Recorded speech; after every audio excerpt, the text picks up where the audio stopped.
Welcome to Everyone Loves Guitar, where we get to sit down and talk with interesting professional guitar players and related music industry experts. If you love playing guitar, stick around. You're in the right place. Hey everybody, this is Craig Garber from Everyone Loves Guitar. I got a really cool guitar player to talk to today. First of all, thanks again for Brad for being flexible with your time. I really appreciate that. Oh yeah, no problem, man. This is a really cool guy. He's a serious, not only is he a great guitar player, he's like a very amazing athlete, and he's going to talk about some of the things he does. True, man. I mean, it's, what you're doing is intense. Anyway, we're here with Brad Sample today. Brad's a Nashville native. He's got a really good story. He grew up on the north outskirts of the city, steeped in bluegrass, classic country, and the blues. In his early teens, Brad took an internship at Skaggs Play Studios and started a relationship with Ricky Skaggs, who would become one of his lifelong and music industry mentors. After college, he began playing in indie bands around Nashville, from the regionally acclaimed non-commissioned officers to the synth pop gods that were the Telecommunicators, to finally fronting his own band, Run with Bulls. He gained a confidence in his instrument that would lead him to the next step in his career. While his band was on tour, Brad was asked to play for other artists. Sorry, I've got butterflies in my mouth.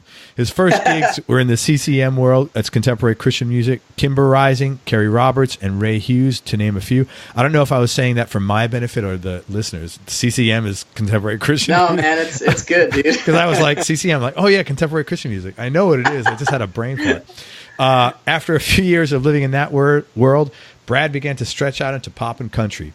He got the gig as Brett Eldridge's lead guitar player for his Don't Ya tour, and after that, he went on to play with Chuck Wicks, Meg Lindsay, Michael Ray, Rachel Potter, Levi Hummon, I got that name right? Mm-hmm, yeah. Bryson Jennings, Josh Dorr, and many more. Brad's now the lead guitarist and musical director for Broken Bow recording artist Brooke Eden, and he played on her last record as well, which in Nashville is a bit of a rarity, I'd say, no? Mm-hmm. Very cool. Yeah, I got lucky on that one, man. Man, luck follows hard work and being in the right place at the right time. So yeah. He's also producing records, working as a session guitar player, and he's got his own project coming out in a few months, which we'll talk about. The band he's fronted for the last 5 years is called Run with Bulls. As I said, they released 2 records, Brand New Tongue in 2010 and Feed the Machine in 2012, and they're both really cool. I happened to listen to the record Feed the Machine while I was putting this together, and it's a very good record. It's really, really awesome stuff. He's also played on Alice Cooper's last record, and dig this, he's really into running. Him and some other music buddies, they do these things called trail ultramarathons, and he's done a bunch of 50Ks, that's 31.14 miles, bunches of 50 milers, 100K race, and a 100-mile race. He also didn't finish a 100-miler, and his kidneys started shutting down. So we'll give him a pass, and his right eye stopped working, so we definitely let you slide on that one. Yeah, thanks, I appreciate it. Yeah, man, just once. He's currently training to get back to that race. It's called the Pine to Palm 100-mile endurance run, and get some redemption. He also likes whiskey, good music, and Mexican food, and he just got married like 3 weeks ago, and he's still married. Woo-hoo! Congratulations, man, and thank you for coming on the show. I really appreciate your time. Oh, yeah, thanks for having me, Craig. I appreciate it, man. So let's talk about what's really important first. What kind of whiskey do you like? Oh, man. Well, so that's a deep, dark hole. I'm actually in a whiskey club. Me and some buddies at the studio where I work have a club called Top Shelf Club. We get together, kind of loosely once a month, but, mostly like every 6 weeks, something like that. And there's usually 8 guys to 10 guys, everybody $30 buy-in, so we get to buy a crazy bottle that none of us could ever afford. That's kind of cool.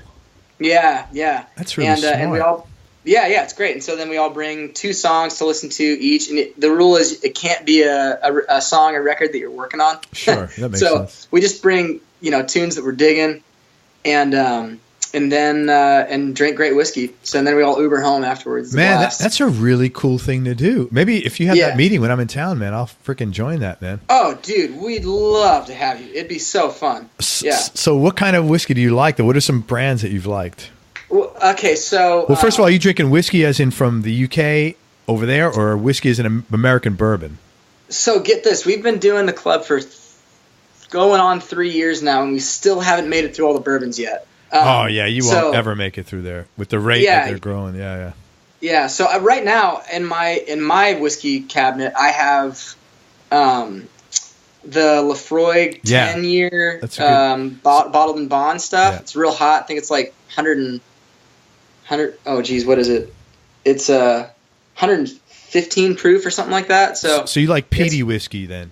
Oh yeah, me too. Well, that was a gift from a friend, and it's delicious. I'm really enjoying it. But my favorite these days has been the Booker's. It's a Jim Beam whiskey, but it's American. Yeah, it's a pretty good price point. It's like $50 bottle. It's really, really spicy and good. I think it's got a kind of a rye heavy mash bill, so it's tasty. I like it a lot. There you go. This is from the 100 Mile Runner. So kids listening, if you want to get in shape, it's whiskey and running. For sure. That's just awesome, whiskey. man. I like. That's all it takes. The only American bourbon I like is like Blanton's. You ever tried that? Oh yeah, Blanton's is great, man. Yeah, I like that. Otherwise, I should drink whiskey. That's the official mint julep whiskey, dude. If you're going to go to a horse race, that's what you drink. Yeah, it's good. Well, they have I should figure that's where they have the horse. The bottle caps. Very cool. Oh yeah. All right, man. So Alice Cooper, how'd you get that gig, and what was that experience like? Oh, geez, Craig. So that was like, trying to think. I was 20. So I'm 32 now. I was 25, maybe. So wait a minute. What album? Let me just pull up my Alice Cooper here. What album was that? Honestly, I don't remember the name of it. It was the one that like Vince Gill played on, and Bob Ezrin produced it. Wow, you got to work with some serious people. Oh yeah, it was nuts, dude. It was like Bob Ezrin, Vince Gill, and Alice Cooper all in one fell swoop. That's not a bad weekend. No, it really wasn't. It was super intimidating. At that point, I started out playing drums, and I had mostly spent any of my real, like, actual musical career playing drums. Then I was in this rock band at the time, Run with Bulls, and one of our managers was a guy named Ray Hugh. He's a VP at Billboard, and him and Bob were good buds. Bob came to a show when we were playing in Nashville, liked the band, for a while was flirting around with cutting a record with us, and but in the meantime he asked me if I wanted to play on some of his projects, and so of course I said, duh, yeah. And this one day I played on a couple of little random things. Just I think they were mostly demos that he had demo singers singing on that he was pitching to other people. But then this one day he called me and asked me if I could come in and play on a record he was making for somebody, and I said yes. And about a week later, I called his assistant and found out that it was an Alice Cooper album. And I was like, oh God, well I guess I need to I knew school's out for summer, but that was really it. It's kind of sad. And you were playing drums still then, or guitar? No, this would have been guitar. Yeah. Okay.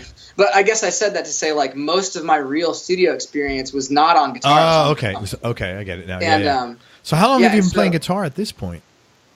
Like today, at this point? Yeah. I always kind of strummed around a little bit. My dad was a guitar player. Professionally? What's that? Your dad was a professional guitar player? Yes and no. I mean, he was a worship pastor at our church. So yes, he did. He did do it for a good part of his living. But wow. But as far as gigging around for people, no, he never did that. Okay. But yeah, Dad's a great guitar player. But anyway, That's so awesome. I always hacked away on guitar. I could play a couple chords and stuff, but there's more than two. Yeah, more than two. just three. That was all I had. But then around, I guess, maybe 19, I really started taking guitar seriously. So okay, 13 years. So 13 years. Okay, yeah, okay. Yeah. Anyway, Bob asked me if I could come play on this thing. I found that it was Alice Cooper. Listened to some Alice Cooper records, and at that point, I was like, "Oh man, I've got this in the bag. This is the stuff that I do the best. It's just this bombastic, loud, turn it up and have a good time kind of guitar playing. It's all in G and E. I knew how to do that. I know those two keys. Yeah, I can solo even major and minor pentatonic in those. Yeah, exactly. I'll throw a couple minor and major thirds in there. Freak you out, man. Yeah. But so anyway, I showed up at the studio and Alice wasn't there. Did you go by Alice or did you go by Vincent? So Bob called him Alice the whole entire time. I met him in passing one time at a club. after I played on his record, and I was so taken aback by seeing him that I didn't even get to say, hey, I played on your freaking record a couple years ago. So, like, it was a one-sentence meeting, and I didn't even get to tell him that I got to play on one of his records, you know? Well, I can understand that, though. He's pretty... Yeah. A stature of that guy, yeah. Oh, yeah, for sure. So anyway, I showed up, and like, from walking in the door to the time I left, it was just painful. Oh, it was? In what way? Yeah, it was hilarious because it wasn't Welcome to My Nightmare. I'm trying to remember. It was a really dramatic record where it was like a story the whole way through, and I played on the last 3 or 4 songs, and the song had like 3 key changes in it. I remember it starting in D, and when Bob didn't have a chart written up for it because he can't read music or write national number charts, but he's a great piano player by ear, right? Who, Bob or Alice? Yeah, Bob Ezrin. Okay, Bob Ezrin, yeah. So, no, yeah, so he was trying to teach me the song, and I'm sitting there holding the guitar, and like none of the chords are making sense, and I'm really intimidated anyway, and he's looking at me like I have 9 heads, you know, like, and I'd already played on stuff for him before, so he knew I could play, but this just wasn't going well. And finally, after 15 minutes of me trying to figure out what the heck was going on, I was like, Bob, I don't know what's happening, but I've checked my tuning, and this is an E note, and I just hit my low E string, and he looked at me and he hit the E key on his keyboard, and his freaking keyboard had been modulated up like a minor third, so the whole entire time he's trying to song. So, and he didn't know that. No, yeah. So he's playing a minor third above. So he's really playing in what, like G or something like that? Yeah, whatever. Yeah. So we were in D. He would have been playing in F. Wow. And he was screaming out the chords out of F. And so I'm just like losing my mind, you know, for a solid 15 minutes trying to figure out what's going on. So that's how the session started. And then he hadn't comped all of Vince's parts yet. Vince was in there for a little bit right when I was getting set up, and then headed out. And so you didn't play with Vince? That would have been pretty intimidating too, I'd imagine. Oh gosh, no! Especially with it starting that way, it would have been freaking miserable. Yeah. But yeah, no, he had left by then, and I think they had even done a lot of the tracks at Vince's house when they were playing golf. Him and Bob and Alice. But anyway, so yeah, I started playing, and Alice. It's funny. I just heard an interview with him like 3 weeks ago with Mark Maron on Mark Maron's podcast, and that's what he said. He said he's like basically addicted to golf. Oh yeah, man. Yeah, I guess it's what helped him like kick booze or something like that. Yeah, so. That's what he said. He said he's, you know, I mean, he didn't say he switched addictions, but he said, you know, he was. He said, anyway, let's go listen to the interview. It's really good, Mark Maron. Yeah, I will. But so yeah, all in, like it was. It was a really cool experience because it was the first time that I had ever. It's the first. Let's see. Yeah, it's the first major label release I ever played on, and I think the first master that I ever played guitar on. The first your first master session was for Alice Cooper.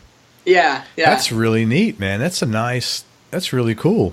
Oh, dude, and it was totally grace. Like, you know, if it weren't for our managers, you know, being rad and having good connections and stuff like that, you know, there's no way Bob Ezrin would have ever shown up and called me. I was a 20-year-old goofball in a garagey punk band. Yeah. I was 25, rather. That's nice. Let me just explain to people what the difference is. A master session is when you're in Nashville, they have 2 sessions. Actually, why don't you explain, because you are a lot better at this than me. Well, yeah. I mean, you were on the right track, obviously. So it's like a demo session would be like, and a lot of demos turn into masters, but for the most part, old school Nashville starts out like you get a work tape from songwriters, and then they'll go into a studio and hire like a demo singer and a demo band, and they demo the song like somewhere in the field of what they want it to sound like. And then that's pitchable, so they pitch it to people. And then a master session would be the session that you hear on the radio, and or goes to a record pressing or whatever. Now, in this case, these songs probably never really got like classically demoed or anything like that because Alice wrote them and Bob wrote them, so they didn't need anybody to pitch them to them. But as far as the session that I was playing on, it was the master session that went to radio and went to the record pressing and stuff like that. So. And you make a lot more money in a master session than a demo, I'd imagine. Oh yeah. It's I don't know what the numbers are now because they keep changing. But usually you can count on about twice as much. Yeah, okay, that's great. If not considerably more. And do people, when they start getting studio work, do they usually start getting demo sessions first and improve yourself and then learn what you're doing? Yeah. It's like Nashville's still just enough of like a, not nepotistic, but like kind of old boy system where, very rarely does somebody just jump straight into playing on big records, even if you're awesome. Like a really great friend of mine, I say really great friend of mine, he's a good friend, and he was a studio roommate for a while at Pentaveret, the studio where I have a space. His name's Justin Ostrander, and he's one of my favorite guitar players in town. Oh, he's doing a lot of master sessions now. Yeah, now he is, man. Yeah. But when he first got off the road 4 years ago, I think, yep. he was, doing demos just like everybody else. And truthfully, like, he's one of the better guitar players I've ever heard, and even Justin had to still slog it out doing demos, right. with the rest of us. Well, that's it's like you got to get your white belt before you get your yellow belt. That's just the way it is, for sure. It's funny. I think I'm interviewing Justin I think in December perhaps or something like that. Dude, he is so cool, man. He's one of those guys. Like I've taken a couple cues from him on. I've always been a bit of a minimalist, but I remember seeing him play. There's this thing in Nashville called Whiskey Jam that happens, and we were both playing for some of our friends that night. It's like it happens on Monday night. It's usually a pretty cool hang. Sometimes it's a shit show, but most of the time it's a good hang.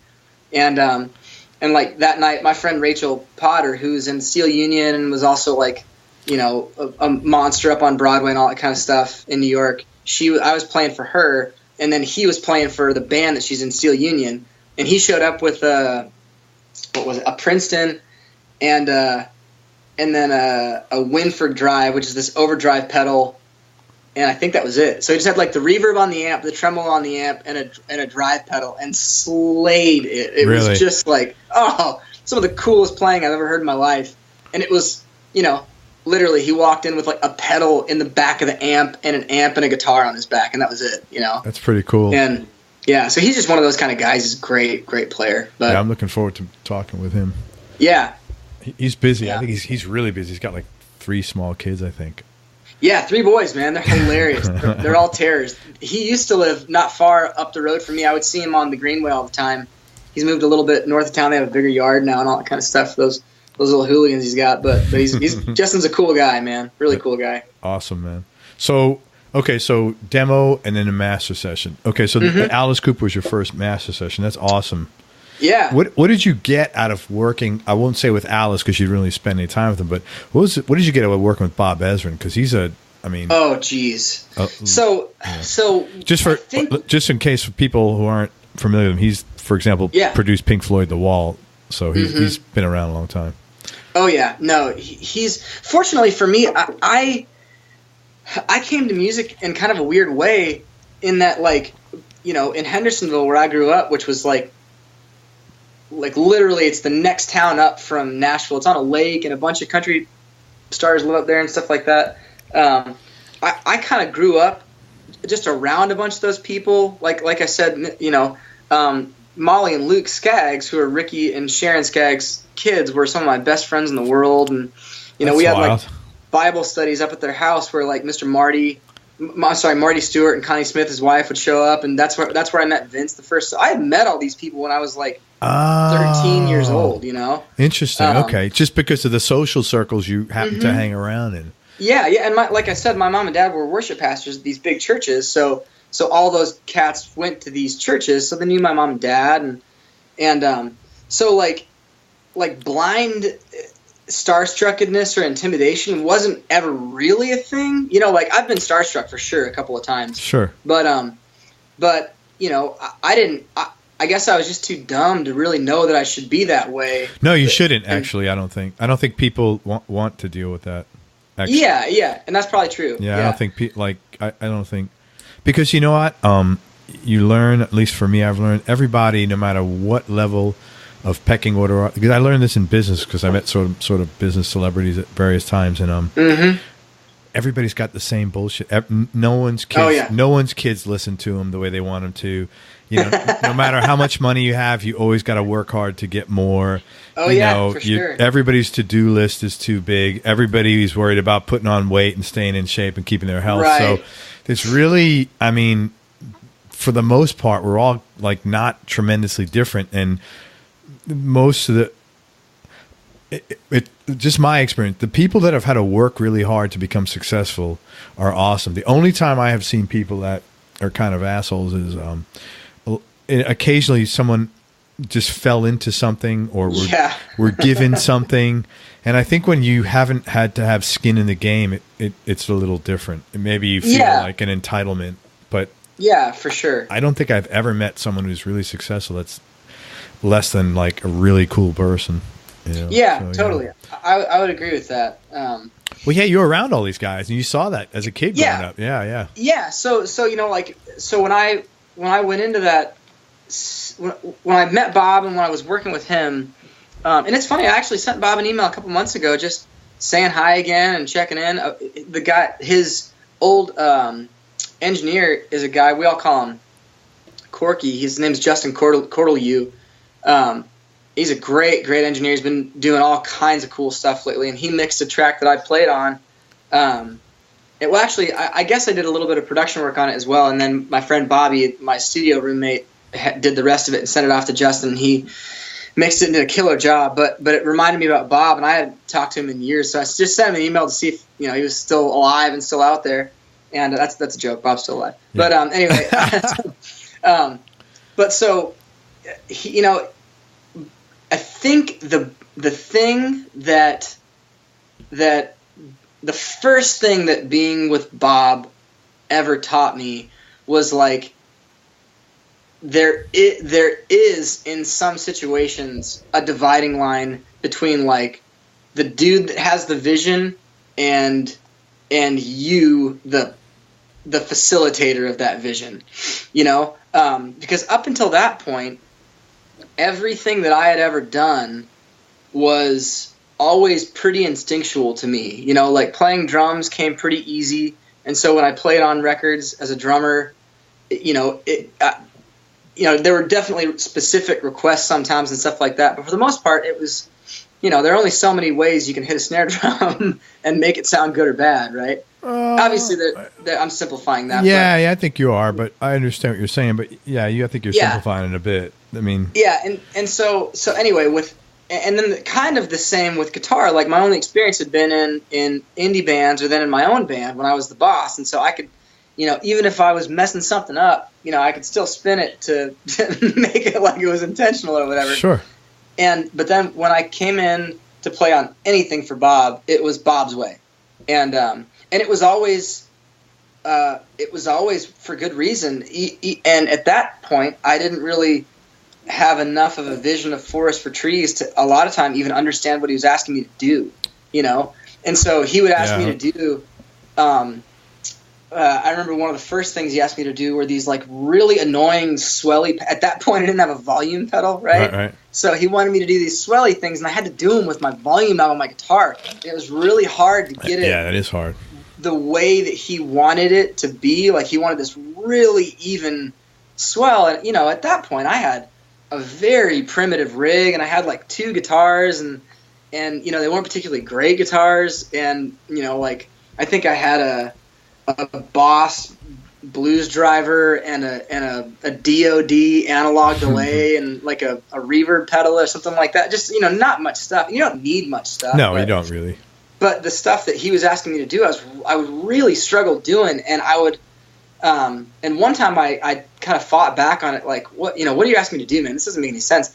And he didn't give me an answer. He just said, I don't care, just do it. And I didn't realize until the end what he was trying to set me up for. It was basically like he was building this atmosphere around the solo that he wanted to play. And then I played this solo, and I felt like freaking Dave, why can't I remember the guy's name from Pink Floyd? Holy crap. David Gilmour. I felt like Dave Gilmour when I was playing this solo because there was all this other stuff around me that he made me do that I just didn't have the foresight to see what was even going on, Okay. And so it was this, and Bob's kind of a rough guy. He can come off as a total ass, And I think he would probably even say that. But he, he'll listen to a song or he'll write a song or whatever, and it's all already in his head. And so your job is not to, like, most of the time, it's not to add your creative flair to whatever. Right. It's just kind of to do what he wants. He can't play guitar. Yeah, execute. So he just wants you to make the sounds that are in his head. And so it was a hard lesson for me to learn because I had never ever experienced that before, and he's a hard guy, but I'm really grateful for it now because I don't think there's ever going to be anybody that's going to intimidate me quite as much as Bob did. That's great to have that early on in your career, though.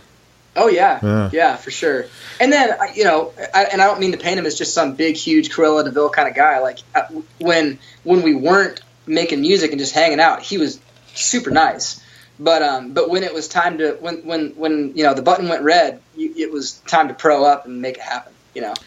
I'd love to ask him how much of the making of The Wall. Like, I'd have a hard time envisioning any producer, telling Gilmour, like, oh yeah, no, Dave, don't do it like that. Not because to be afraid of Gilmour, but because the guy doesn't play less than perfect. I mean, oh yeah, for sure. Well, and yeah, I never got to ask him any of that stuff either, but I have heard some interviews with David Gilmour, and he seems like a pretty humble guy about stuff like that. Totally. He always says that he's enjoyed, taking criticism and working with people that he's working with to get the best result. So, of my knowledge of Bob, and then of my very oblique knowledge of Dave Gilmour, I wouldn't doubt that Bob probably had a decent bit of influence on what those things sounded like. That's interesting. Yeah, that's interesting. Yeah. I'll have to wait till I get referred to Bob. We'll sit down and have mano a mano.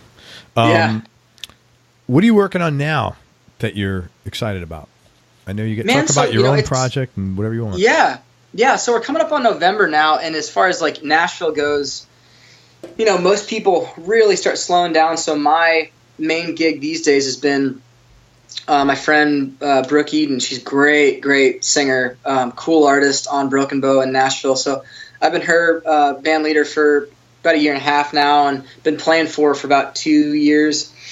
And so she is slowing down a lot. I have a couple of records that I'm excited about making. I'm making one with another guitar player buddy of mine who you should talk to. Is a great guitar player named Eric Van Zant. He's not related to that Van Zant family. He is, believe it or not. He is. He wow. is. That's interesting. Yeah. But he's been playing. I met him because of playing for Kerry Roberts, the contemporary Christian singer that I played for a long time. But he was in a band called Seventh Time Down, and they had like a 6-week #1 this year or something like that. And, oh wow! In country or rock? In like contemporary Christian music. Okay, cool. Yeah.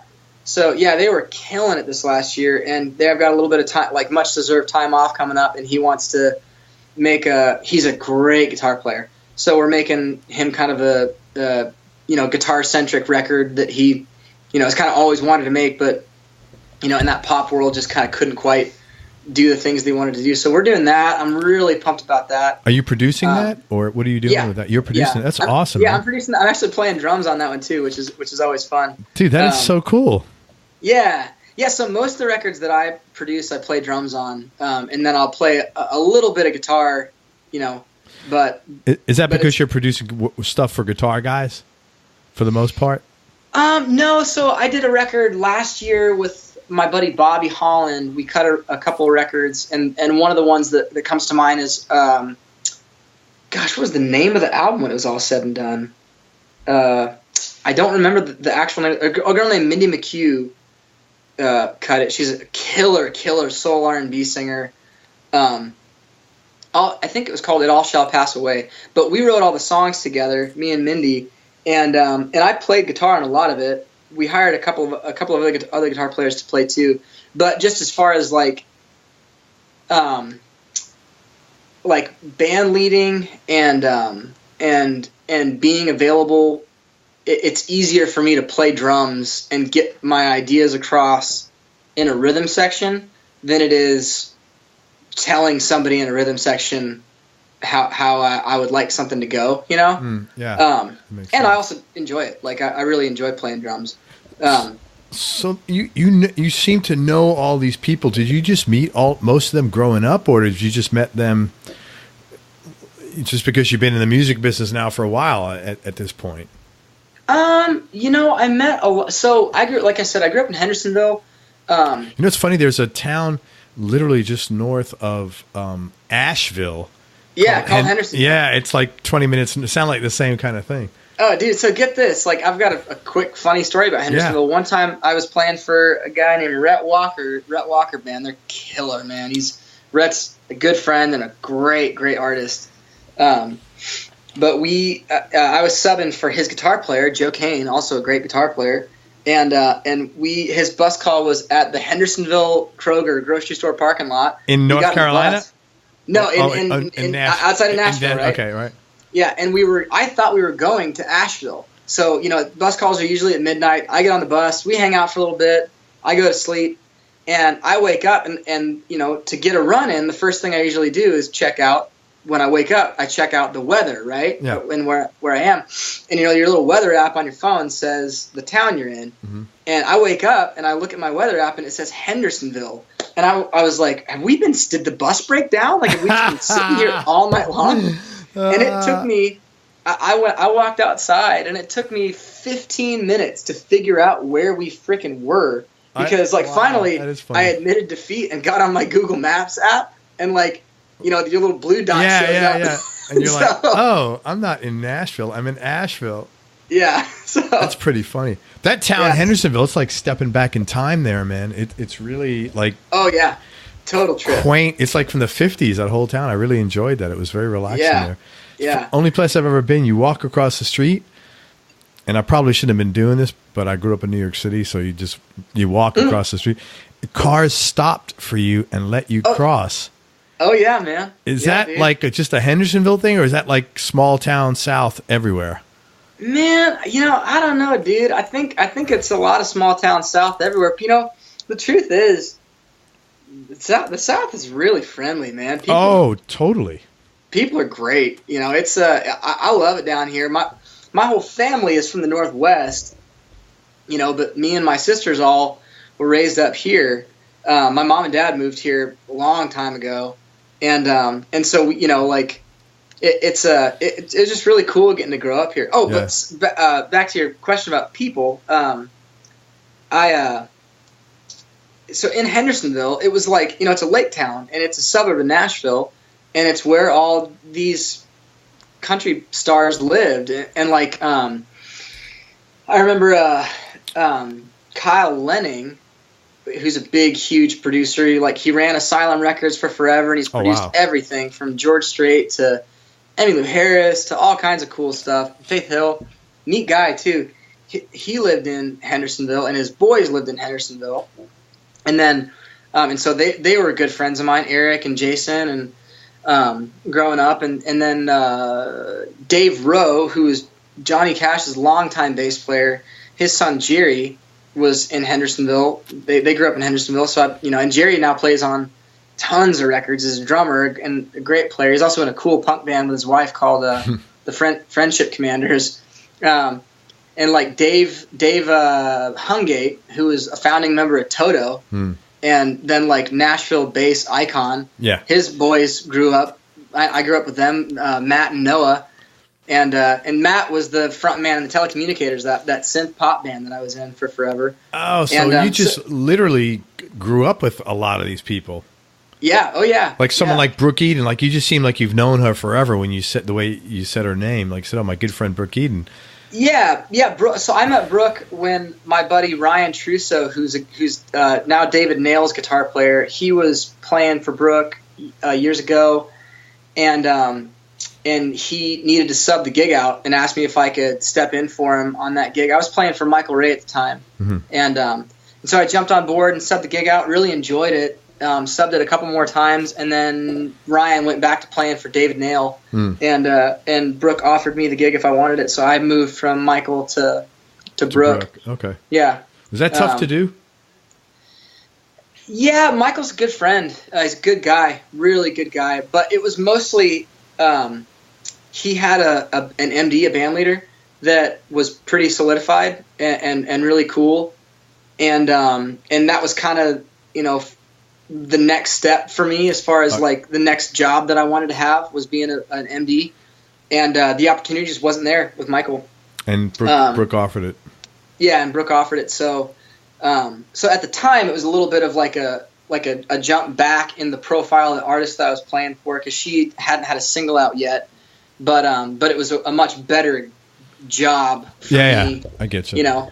But she's been killing it lately, man. It's a great gig. It's my favorite gig that I probably shouldn't say that too loudly, but it really, yeah, I don't even mind. It's my musically, it's my favorite gig that I've ever had, aside from having my own band. It's a great gig. In what way?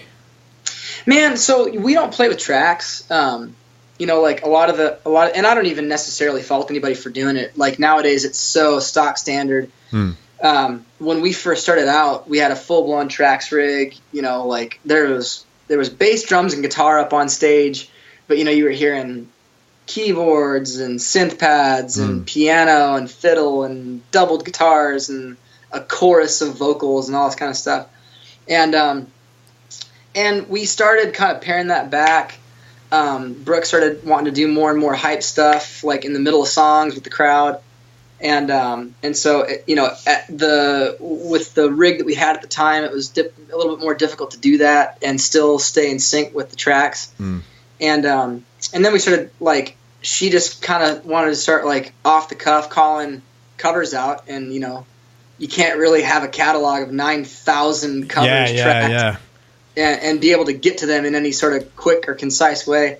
So we just started figuring out ways to make a 3-piece band to be able to fill out stadiums and festivals and stuff like that. That's awesome. And we found a cool way to do it. I sing with Brooke, and our bass player, Ryan Kane, sings a good bit. Shoot, man, Corbin, our drummer, started to sing a little bit too. And then really and truly, like, Brooke is such a monster singer. I always joke, like, the hardest thing is just staying out of her way, like she's that powerful. Really oh yeah, she's such a great singer. That's fantastic, man. So she could do that gig, a cappella and blow people's minds. But I think we found a way to make guitar, bass, and drums feel like a big rad band and have a good time doing it, and that, for me, that's really musically fulfilling. Kind of putting that puzzle together, coming up with arrangements that work, and working with those two other guys and Brooke to, because like we're on most festivals, we're playing on a main stage, so you're sitting, you got 100,000 watts behind you, and you have. Is it that many watts? Literally 100,000 watts behind. Oh, wow. Yeah. You'll have 5 other bands that are playing that day that have, full-blown tracks rigs and 8-piece bands and all kinds of stuff, and we have to make as much noise as they do. So it's become a really fun thing and a matter of pride for me. I really enjoy the challenge of it. Tell people, because you're the musical director there, why don't you tell people what the musical director does above and beyond, what your responsibilities as an MD are versus, just not just, but, as a non-MD. Yeah, totally. So, a lot of it nowadays, a lot more drummers and keyboard players. Keyboard players have always been, historically been, like a go-to for MD. But nowadays, like, a new trend is drummers, because they're running the rig. Like my buddy Caleb Gilbreth, he plays for Brett Eldridge. He's running the tracks rig back there, and he's also a great singer and a great musician too. So it made sense for him to be their MD. But as far as like big bands like that go, and even for me when I first started doing the Brooke gig, we were taking care of the tracks rig, making sure that the tracks matched up, putting set lists together. And making sure that changeovers happen quickly from song to song. Usually for me, I try and write set lists that flow really well, but also aren't cumbersome for the band. Sometimes there might be an exchange where, like, Oh, you're thinking like instruments changes and stuff like that. Yeah, instrument changes, yeah, or like a drummer needs to kind of switch his scenario to fulfill like a certain snare sound or something like that. You know, a lot of times we do fly dates where everything's backlined, so we're kind of at the mercy of whatever gear's there. Right. And so, you know, usually I'll write up a set list. So that's one of the other main responsibilities, set list. I'll write up a set list. That's kind of cool that you get to do that, to write the set list. Actually. Yeah, it's a lot of fun. Yeah. It's you know, I remember when I was in college, one of the first essays I wrote was about putting together a perfect 5-song mixtape. There you go. Yeah, and so I mean, it's really like that. Like you're just trying to make, you know, people are paying money to see a show that gives them, you know, kind of an emotional roller coaster. You know, you want to have, you know, a little bit of like a kick in the pants, and you want to have like a big hype thing, and you want to have a really cool, you know, maybe low emotional moment, and then you want to have like a really big build up to a finale. And there are multitudes of ways to do that. And like, it's like a color palette, you know, like you pick these songs that, you know, affect your emotions and your spirit and soul in a certain way. And you just try and project that onto people and hope that it works, you know, like, and then also there's a lot of reading a crowd that goes into that, where like, you know, Brooke will look at me and she just, you know, like she'll throw the whole set list out the window and just start calling them out until our time's up, because the crowd's not, you know, reacting the way that we want them to react. So, do you, that's a really cool thing that you get to do. I mean, this whole thing, so I can see why you like it, because it's got a lot of, it's got, you know, you get to plan a lot of stuff, yet it's a lot of spontaneity, which is really nice. Mm-hmm. Yeah, for sure. I've always gravitated to shows that, you know, when I was younger, I used to think that, you know, you start off slow and build them up. But I find now that the better shows are the shows where, like, the first cut you open up is fairly explosive. Yeah. And it gets people like, whoa, you know, you don't want people warming up. You want people laser focused on you from the get-go. So I was curious what your experience in reality is. Well, it's totally different, right? For different acts and stuff like that. I would say that, you know, what you just described right there, you know, kind of the bell curve, like the smiley face mentality for a show is a good solid 80% of the sets that you see. And that's the way that we do it a lot of the time. So with like Brooke, you know, she's had, you know, a couple of good radio hits, and people know, you know, people will sing along with, you know, like a mass crowd will know 3 of Brooke's songs. And then like if she's playing a club show where it's like her show and she's headlining to 500 or 1,000 people or whatever, you know, they'll know 5 songs or 6 songs, whatever's on our EP. So, you know, we could do sets 2 ways.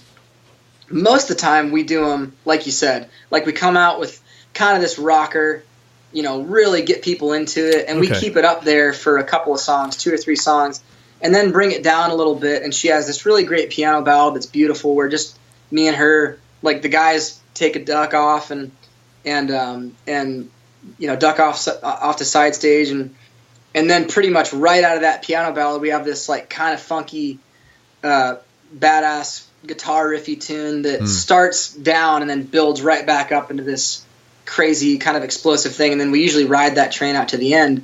But like last year, Brooke and I played this thing called Sea to Sea in London. It's a big country festival that happens at the O2. And it must have been cool playing at the O2, no? Oh man, it was awesome, dude! Just a total trip. Yeah.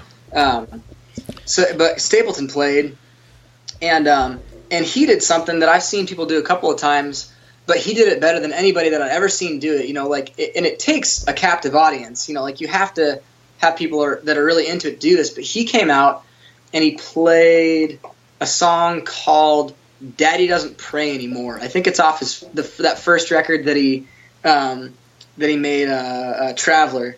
And it is this like tear in my beer. Like he's barely even strumming the guitar. He's like plucking a chord every measure. And obviously, like, singing with this incendiary voice that's just soaring to the rafters. But, like, I'm trying to remember the band that played before him, but I know the band that played before him finished up with a rockin' song, right? Like, people were amped and hyped.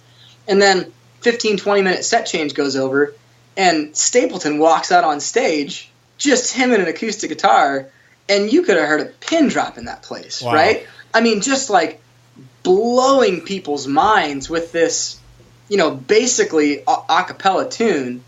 And then right into it, he hits Traveler, and everybody on the planet knows that song at this point. Right. So then they really lose their minds, right?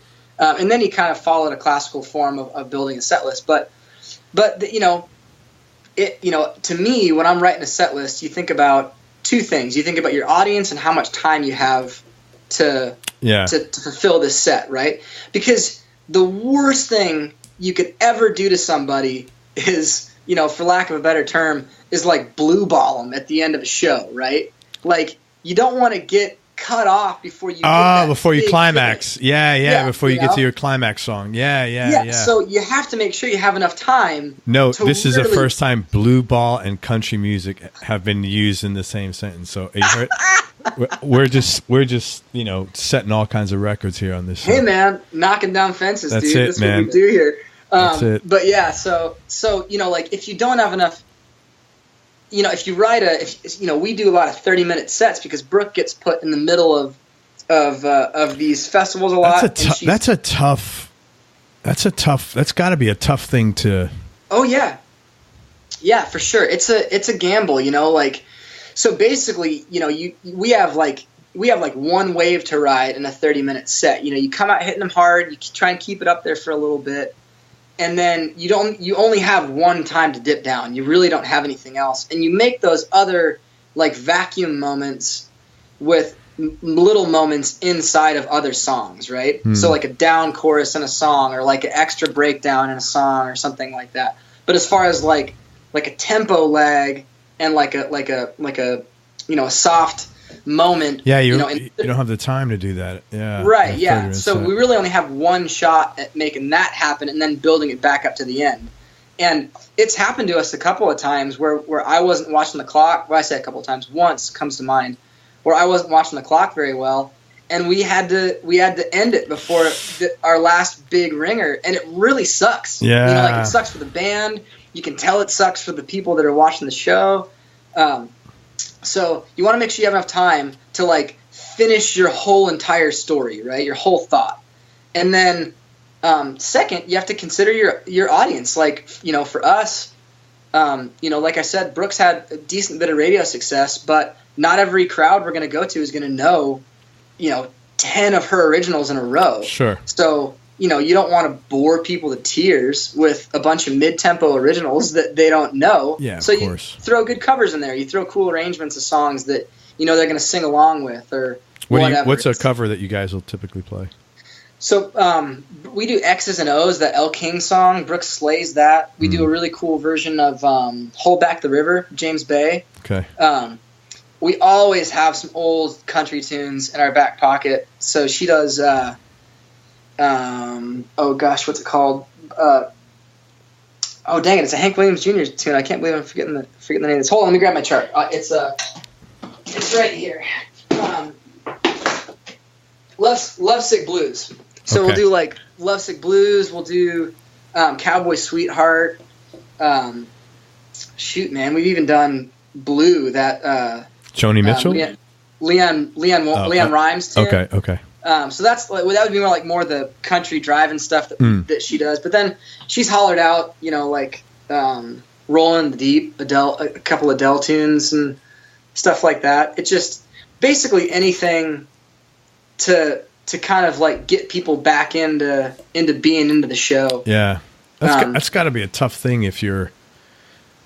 It's got to be a tough thing as an artist or as a performer if you're sensing that people are like, dipping out. Totally. Yeah. Oh yeah. Yeah.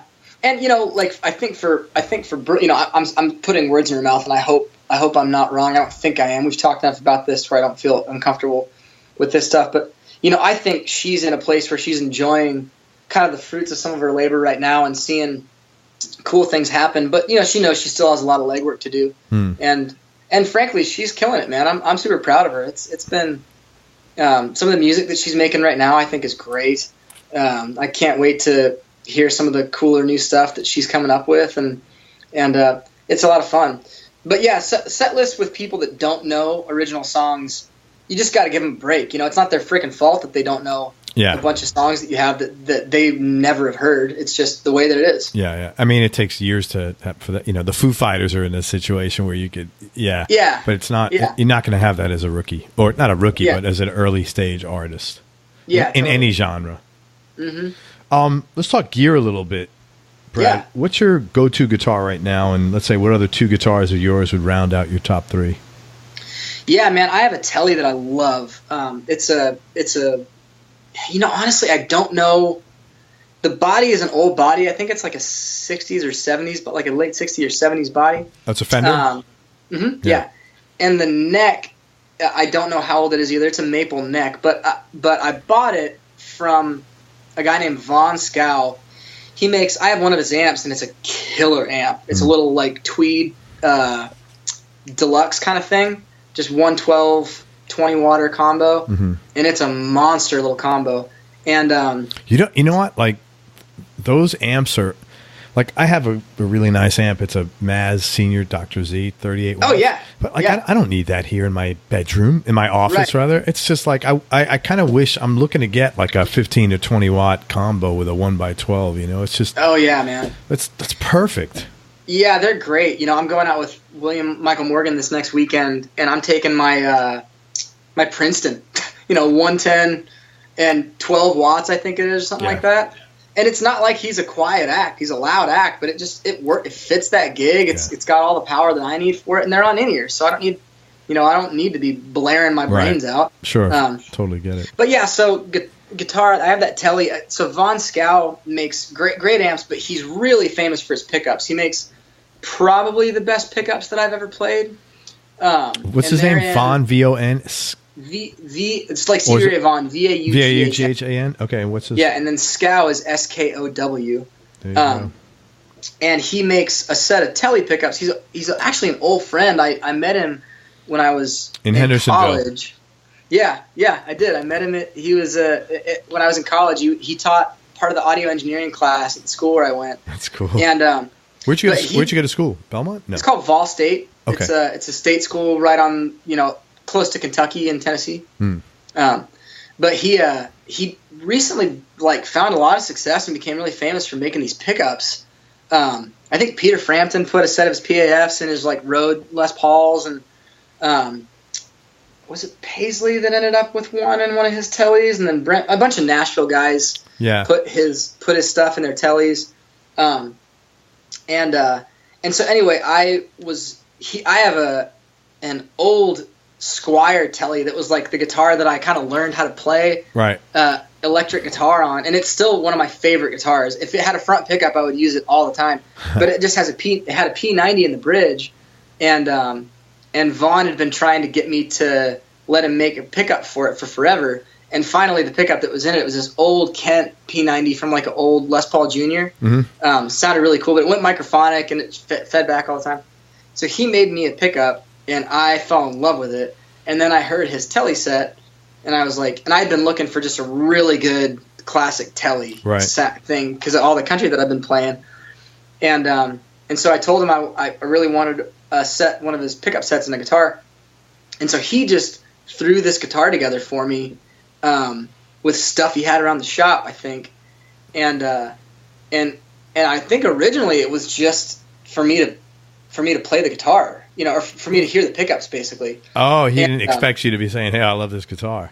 Yeah, so I ended up buying the whole guitar off of him, and it's definitely my number one right now. It's the front pickup on it sounds freaking great. It's the best Tele neck pickup that I've ever heard in my life. Really? Yeah, it's Tele neck pickups are kind of this taboo. Marty Stewart has a 50s Strat neck pickup in his Tele on the neck, and a lot of guys do stuff like that. They do all kinds of weird crap to Tele neck pickups because a lot of times they just don't sound super good. And then the bridge pickups can be really brittle and bright sometimes, but his just sound freaking great, man. So the neck pickup sounds killer, and the bridge pickup, he does this thing where it's not a humbucker, it's not two winds, but it's wound to about what a normal Telly bridge pickup would be wound to as far as the output goes. And then he taps out right there, and then he keeps winding past that. So there's a little switch on the guitar to where you can have like really like thin, plinky. Oh, so you have like a push pull thing? Yeah. It's not push pull on that switch. It's just literally a switch. Okay. And basically the bridge pickup can either sound like, and it's fully single coil. There's no like dummy coil or anything like that. It's just a tap on the same coil. So the bridge pickup can either sound like super bright telly chicken pickany kind of stuff, or it can sound a little bit more like a P90 kind of beefy. So when we, I do a lot of gigs where I just have one guitar with me, and that's it. That's the one I take. Yeah, it's freaking great, man. What's your second and third in line? So I have a Silvertone Jupiter Pro that has it has some Avon's pickups in it. They're these two humbuckers and he did the wiring harness like a late 50s Les Paul would be. So the four knobs are like super interactive, and the pickups just sound freaking great. It's That's like awesome. Yeah, it's a killer guitar, man. I really enjoy it. It looks super weird, and I kind of like off the wall stuff. But it's kind of my rock machine. It's a great guitar. I'm staring at it right now because I was charting out songs. Man, I gotta ask you a question. I'm looking in your office there, and I see lights around the top. But then I'm looking closer, and I'm thinking, is that painted on, or are those actual lights? Oh yeah, they're actual lights. Oh, because you can't really see on. I'm like, I thought they were lights, but I think they might be painted on. No, yeah, they're. Oh, there you go. Okay, yeah. I was like, wow. They're real. So I was going to be in the studio today, but one of my buddies needed asked me if he could use the room, and so I just stayed home. This is like I said, Rebecca and I live in East Nashville, and this is usually the room that we Airbnb when I'm out of town. So gotcha. it doubles as our second income. Second income, yeah, our side hustle. That's pretty cool. Yeah, you ever listen to that podcast, Side Hustle? No, it's pretty good. You should listen to it. Chris Gullibo. Okay. It's pretty good. I'll check it out. It's like 7-minute episodes. They're pretty interesting. Oh wow, that's cool. Yeah, right up your alley. Yeah, so Jupiter Pro, it's this super cool red sparkly thing, and it's basically very Les Pauly, big beefy. Wait a minute, show me that guitar if you can. Okay. I think, did you demo that on a video? This one. Oh, nice looking. Did you demo that on a video? I think you did. Could have been. Yeah, you demoed some Silvertone, I think, on a video. Yeah. Well, I've been working with the Silvertone guys since they re-released the lines, maybe 5 years ago or 4 years ago, and I have, I think I have 4 or 5 of their new ones. I have a couple old ones too, but the new ones are great, man. They're really hardy. They're instead of being that kind of like whatever it was, acrylite bodies with like a block down the middle and all that stuff. They're solid mahogany bodies, and they're just a lot more roadworthy than the super old ones. But they still got a cool vibe and they sound good. So they stay in tune real good too. I love the way they play.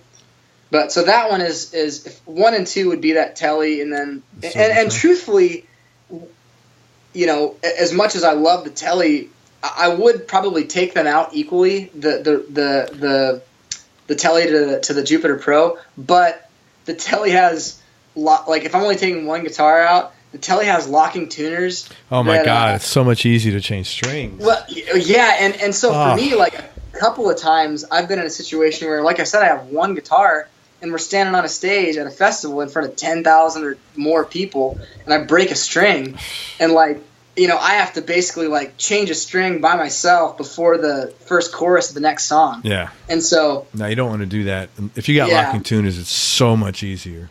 Yeah, it really is. Easier. I wish every guitar had locking tuners just because of that. Yeah, there's a part of me that loves the old school nature of just kind of the regular friction ones. But golly, man, it really is convenient.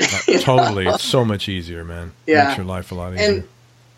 And so number 3 is kind of tough. I've got another Silvertone that has another Jupiter Pro that has a has a Bigsby on it with like Filtertrons in it, so it's real Gretchy and super cool sounding.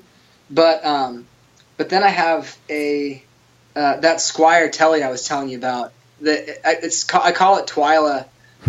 It's just an old beast of a thing. I got it when I was 20 years old, right when I first really started playing guitar.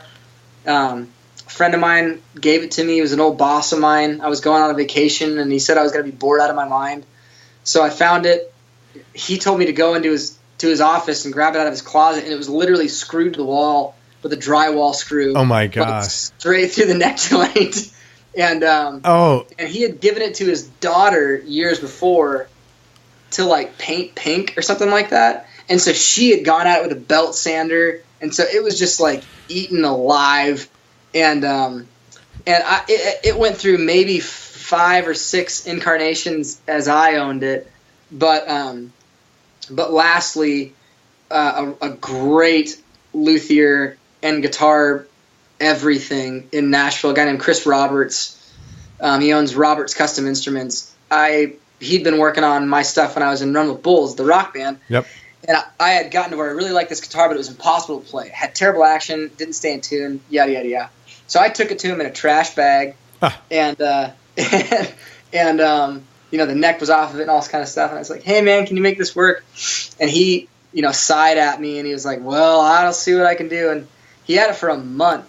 And he ended up having to, like, take the fretboard off the neck and, like, baked the neck and, like, recut the neck joint. He did all kinds of crap. You probably could have bought a new guitar. Oh, yeah. I mean, he did $1,000 worth of work to a guitar that's completely worthless. Wow. But I'm still stuck on that somebody took a screw and put it through the neck of a guitar. Like, even if you're not a guitar player, you got to think it's like. Well, the neck was off the guitar. It was through one of the screws that held the neck, through the holes on the body. Oh, okay. I didn't understand. I thought someone put through the 10th fret or something, just randomly. Okay. No, not quite that bad. Wow, yeah, that's just really vicious. Like not smart. That was okay. I was trying to work that one through. Okay. Yeah. So you got an interesting assortment here: the Telly, the Silvertone, and the Squire. So he wound up fixing that Squire, and it brought it back to life, and you're in love with it like your first girlfriend or something like that. The nostalgia that it gives you. Yeah, no, I still play it on sessions all the time, and like I said, I would gig with it a lot more if because it's really cool. It's got this like really aggressive Les Paul Jr. thing that it does. The pickup isn't super hot in it, but it's really open sound and really warm. It's great to play like single note lines, like really Kenny Greenberg style, kind of like ballsy solos and stuff. It's a great rhythm guitar. It just sounds really cool. There's not really anything that I own that sounds quite like that. And truthfully, like, what's that? I said, I bet. Oh yeah.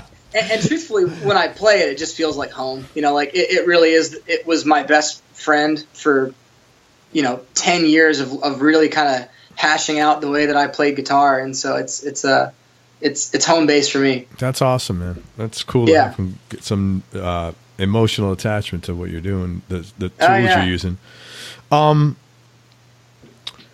This is probably a tough question. If you weren't doing what you're doing now, Brad, what do you think you'd be doing instead? Ooh, man. Golly. Something with fitness or something? Maybe something like that. I really do enjoy that world. I actually have another company that me and a couple of other friends have. It's a running apparel company. That's great. Yeah.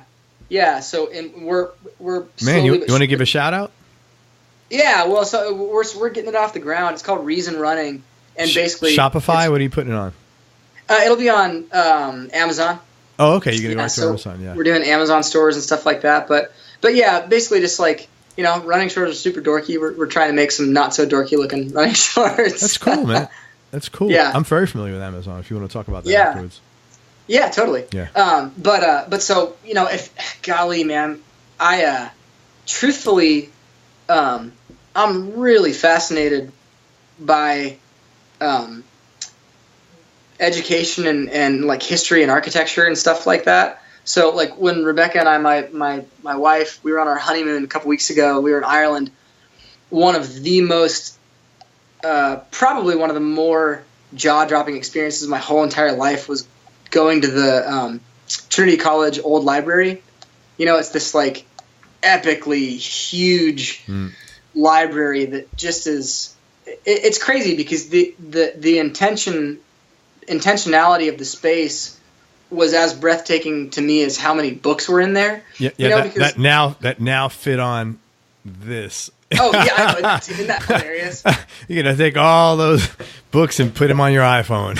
Right. Well, and so that's a perfect not segue, but example. Like, you know, the Smithsonian Library is insane, right? There's like, you know, millions and millions of books in there. It's huge, but you don't see it. Like, they just say that it's in the floor, right? It's underneath you and all this kind of stuff. But when you walk into that library, like, somebody was, you know, the architects of that building and the people that gave the money to make that college were making a statement about knowledge and its worth. You know, like, we are making this epic looking structure to say, you know, knowing knowledge is power, and the power of the world is in this knowledge right here. Sure. And, you know, they wanted you to walk into that place and be awestruck. And so that's something that hits me really hard. So if I were to do it all over again, and I did teach for a long time. I was a teacher before I started playing guitar full time. Teaching I would what? probably Really? What's that? What were you teaching? Music. Oh, that's cool. Yeah. So I'd probably do something in academia, you know, like maybe get a master's or a PhD in I don't know, something history, Irish history. Like I said, I'm apparently I'm Irish now. So. Well, like I said, you're a pretty smart guy. You could tell when you talk that you're really well read. So that all makes sense, man. Real makes sense. Yeah. Oh, thanks. What's the most important thing your dad taught you? Ooh, geez. Where I feel like I'm already talking a lot, and this could go on for ages. My dad is one of the best human beings that I've ever met my whole entire life. He's an awesome man. You know, all of it, dude. He's honorable. He's cool. He loves his family. He's been the most gracious human being on the planet to me, and he's a freaking stud. He's like 55 now, and you know, he's been among other things, he's been a firefighter for his whole life. So, oh, that's cool.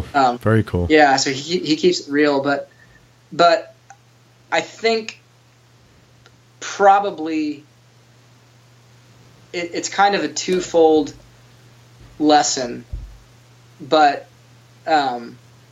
probably, and this example was set for me a million times, but one of the biggest lessons that I ever learned from my dad was work as hard as you possibly can, and then when you can't work any harder, ask for help. You know what? That's a really asking for help is a valuable lesson. I don't know if you realize that. It really is. Jeez, man. You know, it's funny because, like, you know, when I was growing up, like, you know, I had my dad and my granddad and a bunch of other men that were in my life that were like really hugely influential, like, you know, men, like, you know, kind of old school machismo dudes. Men's men. Yeah, men's men, you know, like, and I remember having, you know, that like independent kind of nature, like the barrage of like, oh, you gotta, you know, like fight to the death, and, you know, when the clip runs out, you run out screaming, you know, fall on your sword, blah, all that stuff. And I remember I moved out of my folks' house when I was 18, and not because, you know, of any animosity or ill will or not wanting to be there, just because I wanted to move out. Yeah. And you know, it was a real struggle. It was really hard. And I remember like my dad kind of pulling me aside one time. Basically, you know, that's when I learned the ask for help lesson, because he was just kind of like, you know, you're not going to make it on your own, man. Like, you can try us. And the crappy thing was I thought for so long, like, oh man, my dad made it on his own. My granddad made it on his own. You know, Mr. Ricky made it on his own. All these guys that I looked up to so much had made it on their own. But then when you get to talking to them, every single one of them was just like, oh my gosh, if I hadn't had so-and-so, or if this guy hadn't like, bailed me out of jail or given me this money or whatever, my life would not be in the same spot. And so, that phrase, work as hard as you can, and then when you can't work any harder, ask for help. He never said that, but that was like a consistent theme through him teaching me in my life growing up. That's a good. That's a real good. I think that's good advice, man. Work as hard as you can. Yeah. Dad's a monster, man. He's a great guy. Most important thing your mom taught you, man. So this one gets kind of like, when you sent some of these questions, I had to think about a couple, but this one gets a little deep. Around that same time when I was talking about, like, I moved out and really, really young, and I was having a little bit of a struggle time in my life, just deciding what I wanted to do, and figuring a million things out, and girls and what my life was going to look like and all this kind of stuff. Right around, I guess, 20, I remember driving home to my parents' house. Driving from my house in Nashville to my parents' house in Hendersonville, and I really wanted to see my dad. I wanted to talk to him and, like, hopefully get some dadly wisdom. And he was gone, and my mom was there, and I was kind of like beating around the bush about what was up, and moms know all this kind of stuff. So she finally, like, kind of pinned me to the wall and said, what's going on? And I just told her that I was really having trouble figuring out what I wanted to do in my life. I felt like I was a failure and blah, blah, blah, all that stuff. And it was the craziest thing, because she didn't give me any advice like my dad would have given me. She didn't, she didn't say any particularly, like, one brilliant thing on, like, how to, like, pay my bills, working one day a month or any of this kind of stuff. But she said, she basically just, like, talked about how much she loved me, which is, like, she said, like, over and over again, she just kept saying, like, I love you. There's nothing you can do to stop it. You can't prove it anymore or prove it any less to me. And I could go on and on and on with all the beautiful things that she said, but they get really flowery and unnecessary at this point. But it hit me so hard that there was actually a real person on Earth that I couldn't screw up enough to where they wouldn't love me anymore. Yeah, mom's love is unconditional. Yeah, I see that with my wife and my kids. Yeah. Yeah, totally, dude. And I'd heard people say that 1,000 million times, but I had never really seen it like that before. And I remember just being absolutely blown away, and seeing a person that was that committed to or rather, the lesson in it to me was, like, it's worth it to be that completely committed to loving somebody, because, no matter what, in the end, it can really only yield good things, because you're going to make the right decisions, whether they need tough love or sweet love or any of the things in between. Like, when you're that committed to loving that person that way, it's going to end up being right. So it was such a mind-blowing thing, and still it's something that sends chills down my spine when I think about it. My mom and my dad are both some of the coolest people that I've ever been around in my life, and they continually show that in fantastic ways. That's good, man. I'm really happy for you. That's really cool. Oh, thanks. Yeah, me too. Yeah, that's nice. So, what's your superpower, man? Your non-musical superpower. Non-musical superpower. Non-musical superpower. Let's see. Oh gosh. I mean, I guess if we're being, if we're making up a superpower, I would say something to the effect of always generally being able to know what kind of coffee my wife wants in the morning. So if I'm in town and we're doing the breakfast thing together kind of early. Usually I know if she wants to like make coffee at home, and that'd be like regular drip coffee or French press or so whatever, or go out and get coffee, and then usually I can decipher whether it needs to be an Americano or a latte or just black coffee or something like that. So I hope your challenges always stay this simple. I really do. Me too. I really do. You will have a wonderful life. Yeah. Yeah, it's been a good life so far. Toughest decision you ever had to make, or the hardest thing you ever had to do? Ooh, man. So when I was teaching, it was right around 2009 and 10 when I was just getting, or 2008 and 9, when I was, I was in my rock band, and we were, tooling around, and we made enough to like pay ourselves a little bit, and did you self-produce those? Did you have a proper engineer on those, or did you guys? I should say proper engineer. Did you guys engineer those, or did you hire that out? Yeah, I made those records. That's amazing. Oh, thanks, man. I mean, yeah, that's really amazing. Oh, geez. Well, I really appreciate that. On the second one, my buddy Bobby mixed them. My studio roommate, the guy that I make a bunch of records with now, he mixed that second album, Feed the Machine, and he did a great job. That's phenomenal.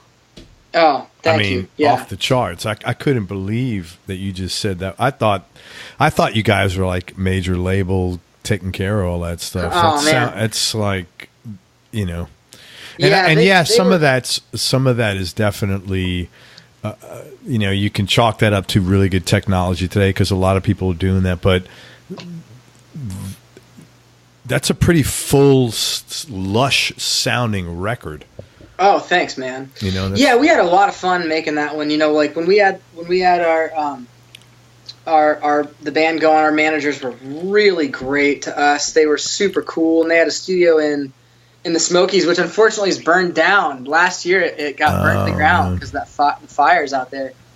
But so we went to, and it wasn't like, it was really mostly just a show. It didn't have like a different tracking rooms or anything like that. It was one of their cabins, and they would still go and stay there sometimes when they were like hunting or fishing or whatever. But we brought in all of our own gear and basically just set up in that one room. And we stayed there for about a week and made that record there, just the three of us. Me, Phil Turner, and Chris James were our drummer and bass player respectively. And great. Really good. It was really cool. Like, we had never gotten to, studio time is still so expensive, even though it's gotten a lot cheaper. We never, all the other recordings that we had ever done as a band were always like, well, we got 4 hours of studio time. We got to get in and smash out as many as we can. Sure. And so this was the first time when we ever really got to just like post up, make a record. We spent a whole entire day on one song one time because it was really hard to get it right. And because we weren't punching a clock, and like worried about, the assistant is $20 an hour and the engineer is $50 an hour and the studio is $800 the whole day. We weren't having to think about any of that stuff. We could just spend a whole entire day. Record company was paying for this, or our managers were paying for it. Yeah, that's great. Yeah, it was awesome. What happened? What happened to that band? You guys just went in your own directions, or?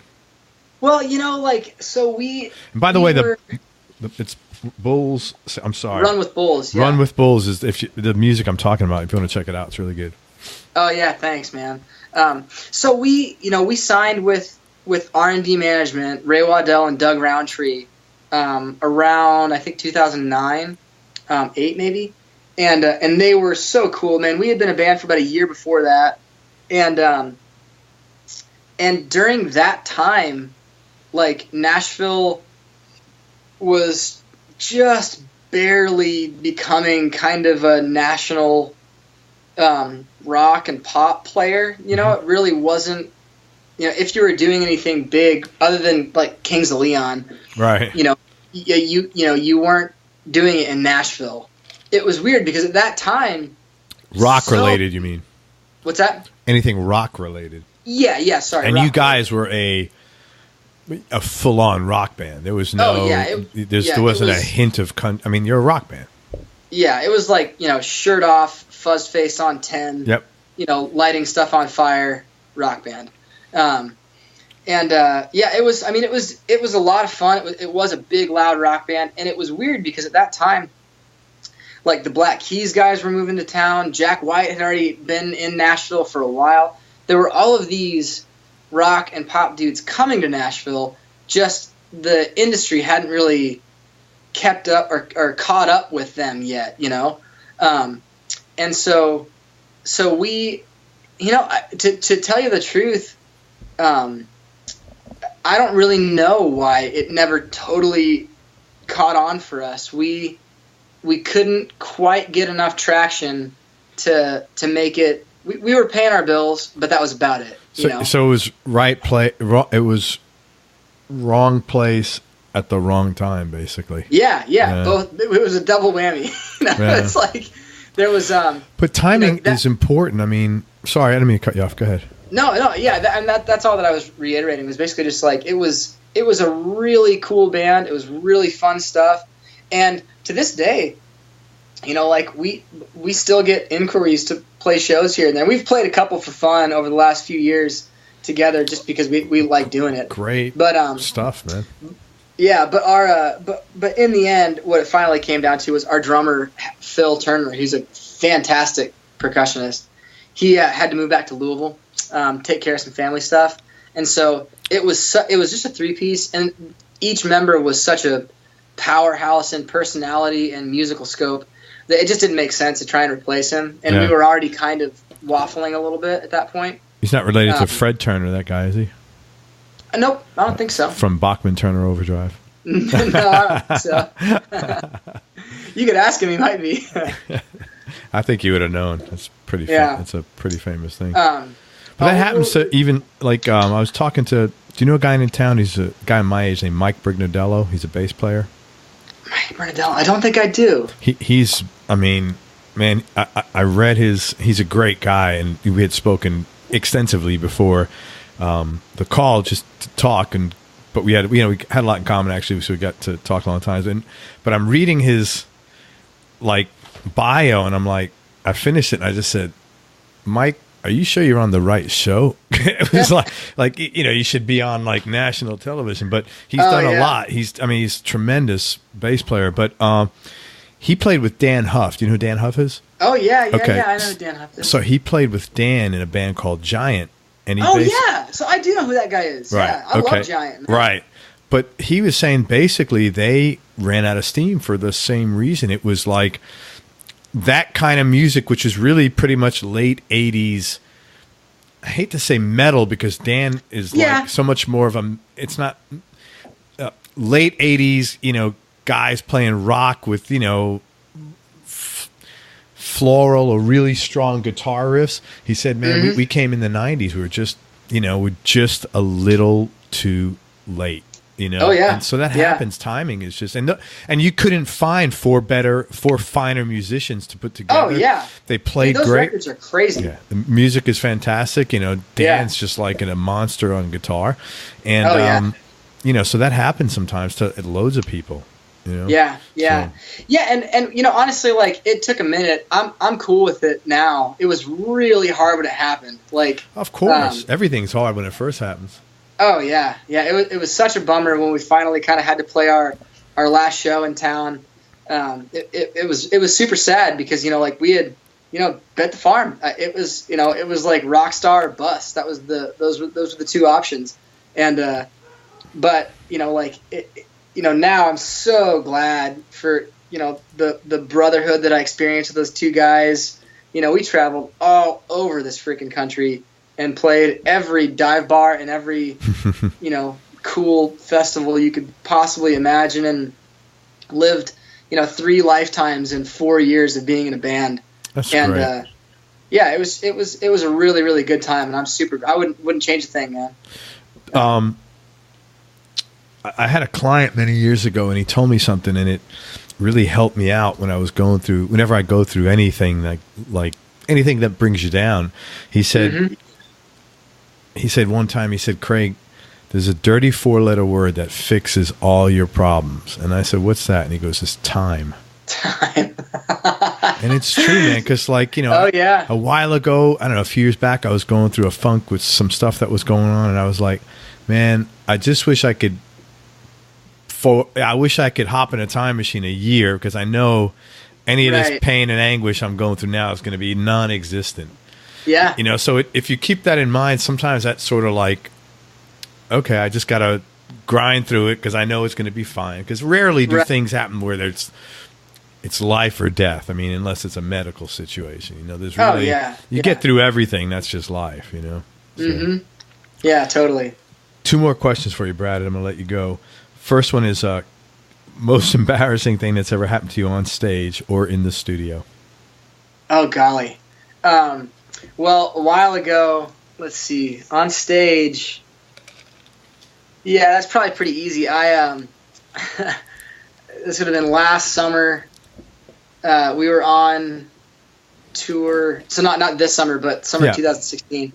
We were on tour, and we were playing in Arizona. What was the festival called? I think it was called Route 91 No, that's not right.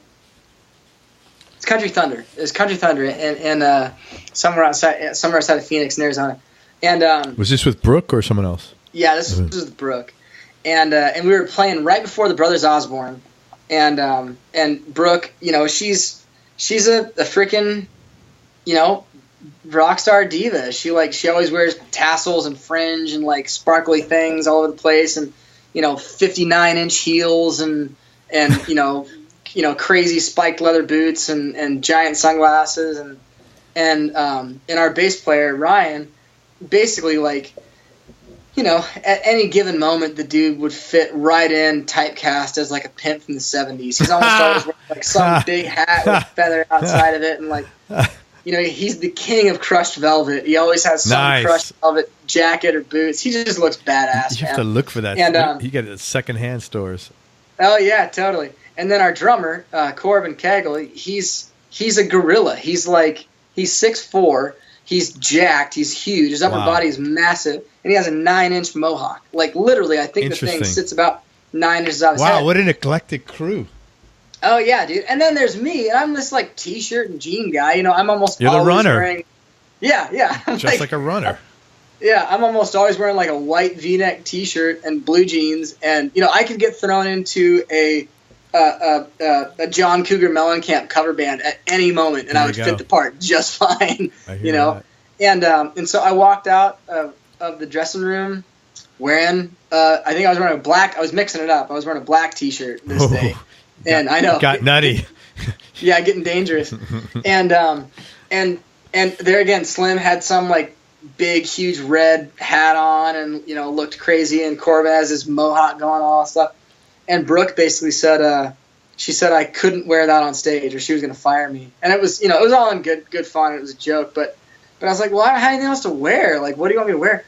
And so basically she gave me these giant white sunglasses. Elton John. And then a suede vest that was one of her vests from Forever 21, and it had this fringe that hung down by my knees and stuff. But it didn't have any buttons, so you couldn't button it. It was just I wasn't wearing a shirt underneath it or anything. It was just suede vest, these red super tight pants and cowboy boots and these giant white sunglasses. So you're wearing her clothing. Yeah. Oh wow! Yeah. So did you get pictures of that? You have pictures? Oh yeah. I'll send you a couple. I'd like to see that. Yeah. So anyway, all in, I at the end, I came home. I got off stage, and when I found my phone, there was a call from my then fiance, now wife, basically with I don't know how she found it. This is how good this chick is at the internet. But before we got off stage completely, she had found a picture of us playing, and I'm wearing this crazy getup. You're kidding me. A picture from that date, from that show. From that show. And she, wow. And the text message just said it was a picture of me in this getup, and it just said, "What the hell happened?" That is so funny. Yeah. And then I came home, and she had basically bought me a whole new wardrobe. So that wouldn't happen again. Yeah. Or she liked it and she got you more white glasses. No more white glasses. But yeah, now I generally I try and up the ante on stage clothes a little bit because of that. But it was quite a thing. It's a couple of buddies that were at that show still giving John Osborne and Chase Bryant and a few other dudes were standing side stage there while I looked basically like somebody out of Bachman Turner Overdrive, you know. I think Chase Bryant, I saw him this year. He was on tour with Dustin Lynch, right? Yeah, Dustin and Brad. And Brad, yeah, because I went. Do you know Chris LaCourte? I don't know if I do. He's Dustin's guitar player, and yeah. Super cool guy, and he was kind enough to give Ann and I a couple of tickets, so we saw the show, and I think that's Chase Bryant was opening up. Chase is a great player, man. Yeah, opened up, or I think he might have been the second act, but he did a really good job. Really good job. Mm-hmm. Yeah, I think that tour is like Lindsay L, Chase, Dustin, correct, and then Brad. Yeah, and then Brad. All right, man. Last question. All right. Do you have an unanswerable question? Like, do you have one question that always you keep seeming to be asking yourself, and what is that question? Ooh, man. I do. Like, and, you know, so you and I were talking about this before we started the interview, but, you know, like I grew up, you know, my parents are pastors, and I'm still a church-going Southern Christian. It's you know, the part of my life that I really do hold very dear, or a part of my life that I really do hold very dear. But even inside of that, I still have, and I used to wrestle with it and feel really bad about it, but I don't feel that bad about it anymore. I have all these crazy questions, and the biggest one is just kind of the why, you know, like, and I don't even necessarily think that this is a question that's like exclusive to anybody with faith, because if you're an atheist, like my friend Bobby, he's a, you know, I don't know what he would claim himself to be, but he's certainly not a Southern Baptist or anything like that. Not that I am either, but he, you know, like even if you don't believe in some religion or something like that, like the why everything happened, like why did, you know, if you're a Big Bang cosmologist or theorist, like why did whatever molecules and atoms heat up enough to like smash into a million pieces and go from the singularity to the universe that we now have in a second? Or, you know, if you're somebody like me and you believe in a creator, like why all of a sudden did it actually, you know, get created? Like what was the inspiration for that? If it's from ever to ever, then why did it matter to even have anything in the middle in the first place? Do you tend to ask yourself that question about a lot of things, or just this in particular? Like, do you wonder about, like, are you inherently curious with that why question with lots of stuff? Yeah, probably. I think there are, you know, life is a lot easier for sure when you take things at face value. And so, like, yeah, like I was going to say, man, let me tell you, you're going to have a lot of stress. Oh yeah. That's just, a lot of shit's going to happen. You're going to be like, why? Oh gosh, yeah, totally. Well, and like, you know, for good and bad, not just saying. Yeah, bad. Yeah. And I think I'm probably not great at it yet, but I think sometimes there are certain things where I just throw my hands up and say, like, wow, whatever. Like, it is the way that it is, and there's nothing that I can do about it right now, so I'm not going to try and figure it out at the moment.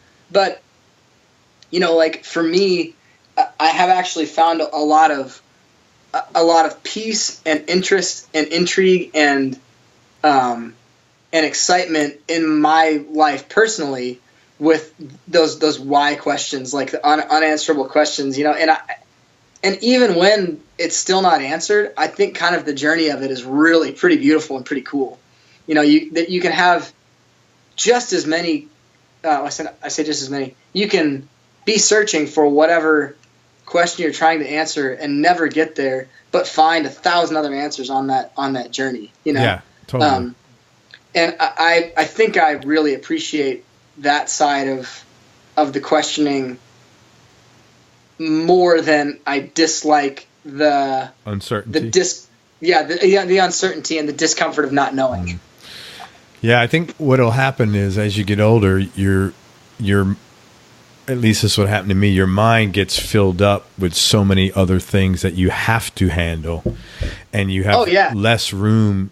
So by no choice of your own, you just simply have to become more accepting because you don't have the time to consider, totally. Why did my tire go flat? Why did my baby get sick? Or, why did the hurricane come? Or, whatever that unanswerable. Right. Yeah. And, because I think I was a little bit like that when I was younger. I used to wonder why a lot. And I haven't thought that in a while because you just sort of, I don't know, for me anyway, you just sort of accept it more. It's less stressful.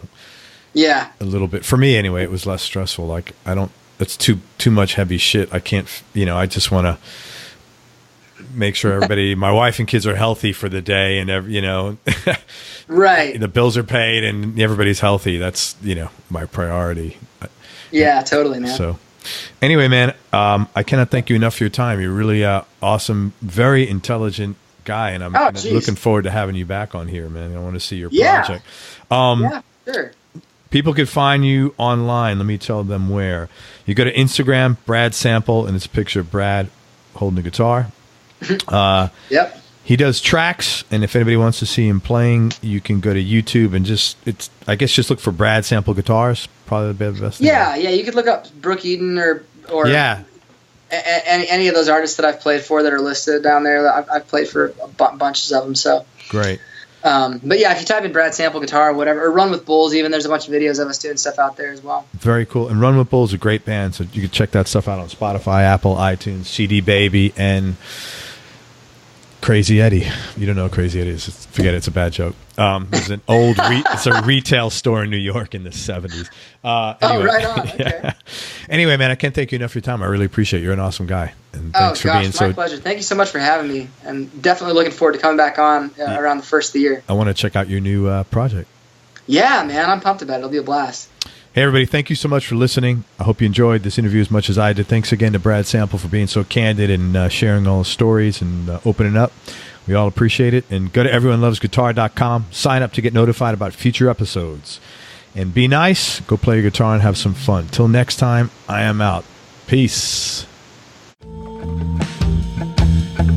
We hope you enjoyed this show. If you did, subscribe to the Everyone Loves Guitar podcast, and you can do this online at everyonelovesguitar.com or on iTunes. And if you like the show, please leave us a 5-star positive review. The more 5-star reviews we get, the higher our show ranks, and higher rankings mean we get to continue speaking with cool, interesting guests on our show. We'll see you on the next episode, and until then, keep playing your guitar and have fun making music.